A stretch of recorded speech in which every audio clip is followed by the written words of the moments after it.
Hey Fishtail. This is going to be the first of a series of videos that I think it'd be worth doing on some of the things that are important to motorcycling but don't get covered very often. We spend so much time talking about tires, traction, shifting gears, but there's a lot that goes into riding a motorcycle and just the whole motorcycling experience. So what we're going to start with is hearing. Motorcycling is an inherently loud sport.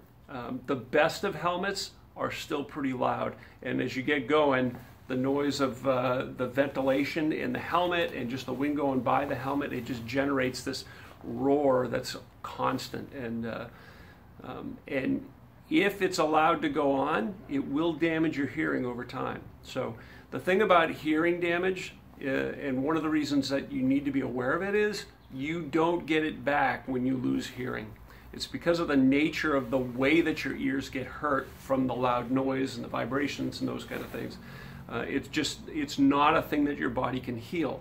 So if you allow it to go on for an extended period of time, your hearing will diminish over time, and it may come to the point where you're starting to miss conversations, you're starting to not enjoy certain things, and then maybe you get to the point where you've got to be wearing hearing aids just to recover some of your life. So rather than be in that position, why don't we be proactive now and make sure the damage doesn't happen to begin with?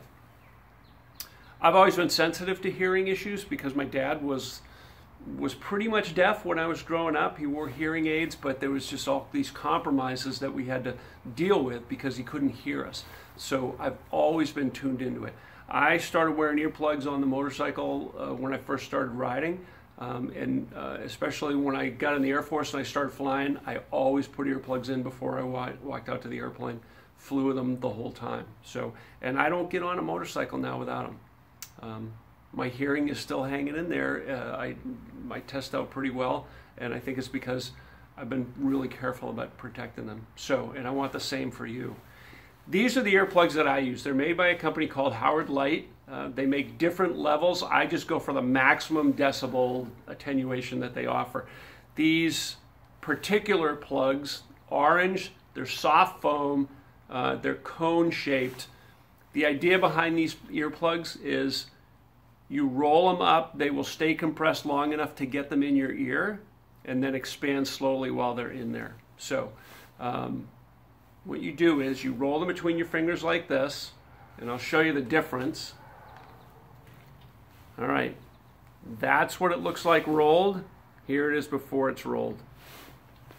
So you're going to roll it up, and then you're going to put it in your ear and stick it in. If you can pull your ear back a little bit, that helps straighten out the ear canal, and then it will slide in.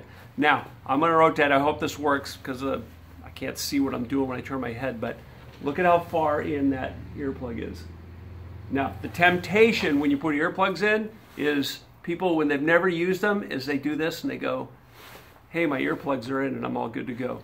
If your earplug is sticking out like that, it's not working. It's got to be in the ear canal and expand out and fill the ear canal. Take a little bit getting used to, and that's okay. I mean, new things are new things, but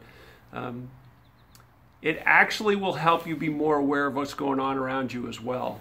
The nature of hearing, the loudest noise, gets top billing in your brain when you're trying to process sound. The reason that earplugs can actually make it easier to keep track of what's going on is because it cuts everything off at the same decibel level as it's coming into your ears. And once everything's cut off at the same decibel level, now it's much easier for your brain to go in and pick out what's important and ignore the things that are not important. So that's it. That's a quick and dirty on earplugs. It's just so much easier to not be listening to that roar all day long, depending on the helmet you've got and all the rest of that. You'll find that you're a lot more relaxed. And the best part is, 10 years from now, 20 years from now, you're still hearing what everybody's saying. Okay, so I hope that's helpful. If you want to give it a try, you get to the track. I always have a stash of these in my trailer. So yeah, I'll be happy to give you a pair and you can give them a try. All right, till the next time, we'll see you later.